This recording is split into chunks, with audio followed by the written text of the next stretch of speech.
This is the story of the first foot pursuit I was ever involved in, though it may be a bit generous to call it a pursuit. One night, we received a call for a disturbance in one of our apartment complexes. The call said that there was a female in one of the stairwells who did not live in the complex and was causing a disturbance. We showed up on scene and quickly located the female in the stairwell. She seemed drunk, high, or both. We brought her outside to talk with her, and it quickly became apparent she was trying to lie about who she actually was. As we got closer and closer to finding out who she actually was, she began taking off the heeled boots that she was wearing because they were uncomfortable to stand in. My partner and I looked at each other and then looked back at her.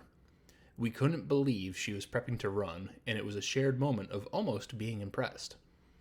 Sure enough, she tried to take off running, but only managed to stumble about 10 yards away before I had caught up and grabbed her. Rather than stay around and play any more games and see what other charges she could find for herself, she went in cuffs and I took her down to jail. As part of the screening process at the jail, she saw a nurse and they did a urine drug test.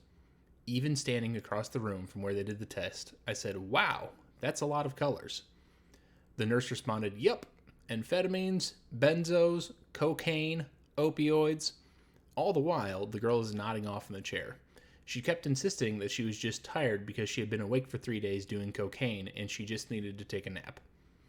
In the end, I ended up having to take her to the hospital for a fit for confinement for having the entire street pharmacy in her system. The lesson here is that if you can make it most of the way through the alphabet with the non-prescribed drugs you're currently on, it may be time to reevaluate some life choices, and it's definitely a bad time to try running from the police.